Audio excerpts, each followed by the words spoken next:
Former DNC senior advisor Steve McMahon and former Romney, Rubio, and Kasich campaign advisor Vin Weber. Guys, good morning to you both. Good morning. Vin, I'm reminded, listening to that tape, that old saying, if you're explaining you're losing, is that being too harsh?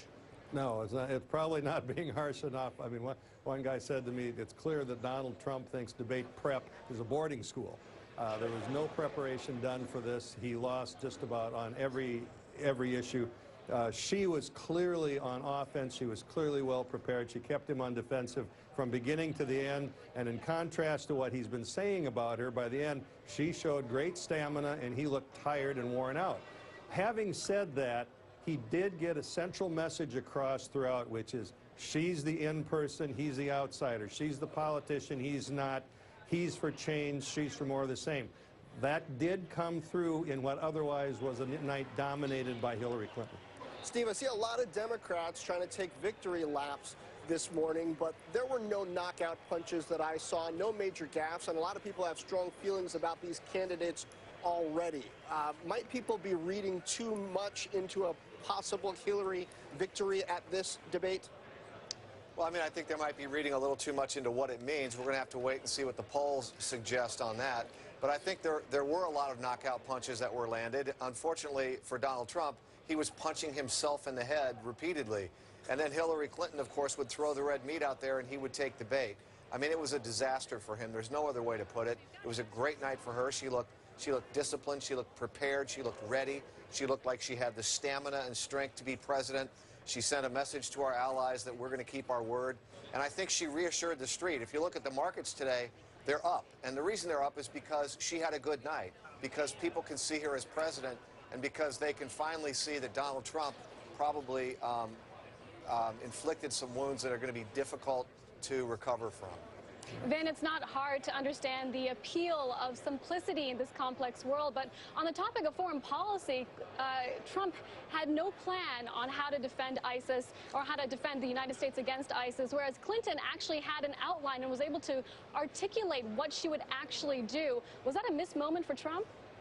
Well, if you've promised in bellicose language to knock the hell out of ISIS or whatever words Donald Trump uses, and then you have no specific plan to say how you're going to do it, people are properly afraid that you might lash out and do something dangerous with a great backlash. So I think it was a missed moment for Trump, but more important, it was a good moment for Secretary Clinton. And I want to underscore what Steve said a minute ago. Her reassurance of our allies was tremendously important around the world. I don't know if it resonates with American voters, but I've traveled a lot. You guys know what's going on around the world. The rest of the world's scared about Donald Trump saying, basically trashing our alliances. I thought that was an important moment for the world. I also thought that the exchange on trade, although I'm disappointed that both the candidates are against TPP, but Hillary Clinton showed that she's not a reflexive protectionist. And for people who still believe in a liberal trading order, that was an important moment for investors as well.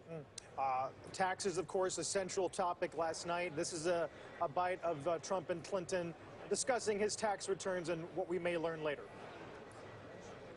Well, maybe he doesn't want the American people, all of you watching tonight, to know that he's paid nothing in federal taxes, because the only years that anybody's ever seen were a couple of years when he had to turn them over to state authorities when he was trying to get a casino license, and they showed he didn't pay any federal income tax. So that makes if me he's smart. paid... How effective was that comment, Vin? That makes me smart. And a follow on that, what adjustments would you make going into debate number 2, which is more of a town hall setting? Well, it was a throwaway line. I have to say, I don't think that the notion that he didn't pay a lot of taxes, unless he evaded them illegally, is a big argument. Most people don't think you get plaudits for paying high amounts of taxes. There may be other things in his tax returns, which Secretary Clinton alluded to, that are more damaging. I don't think that that is. I think that his advice, I've been involved in debate prep, so has Steve. I think that you got to figure out how to prepare every given candidate, because everybody's different. It was clear to me that his advisors have not figured out how to properly prepare Donald Trump for a debate, and the town hall is going to be quite a bit different. It might be stronger for him, where he can react to a number of different people as he did in the Republican debates, but they've got to figure out how to get him to prepare, and they clearly haven't done that yet. Steve, to the extent that Hillary Clinton may have blunted Donald Trump's momentum with her performance in the debate last night, how does she capitalize on that over the next few weeks? Well, I think she just keeps on doing what she's doing, and then, of course, Donald Trump, who spent the evening punching himself in the head, ultimately will punch him. That hasn't worked up till now. Well, it hasn't worked. It hasn't worked as well as perhaps some of us would have liked. However, she does continue to hold leads in just about every battleground state. So she was doing something right going into the debate. She had a wonderful evening last night. Donald Trump did not. And I suspect that in the next debate, he's not going to be better.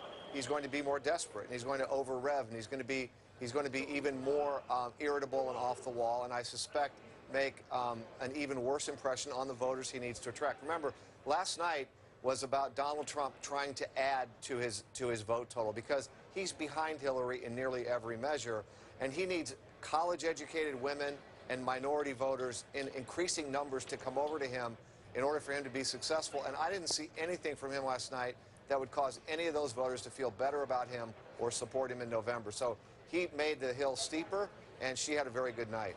All that said, Vin, Ted Cruz, of course, did come around the last couple of days. Today at Sununu. Are you on that train? No, I'm not on that train yet, but you're accurately describing what's happening. The Republican Party is largely coalescing around Donald Trump because they see him rising in the polls, putting together more effective campaigns. And one thing, even though I'm not persuaded, the exchange on taxes, on tax policy as opposed to Donald Trump's taxes, did not help Hillary Clinton attract Republican votes last night. Donald Trump has an argument to Republicans on the tax issue. The only problem is he doesn't make it very often, he doesn't make it very well, and there's no history of showing that he believes in or understands supply-side economics, which is what his tax plan is based on. We're going to see if that changes in the subsequent debates. Vin, Steve, always good to see you guys. Thank you. Thank you.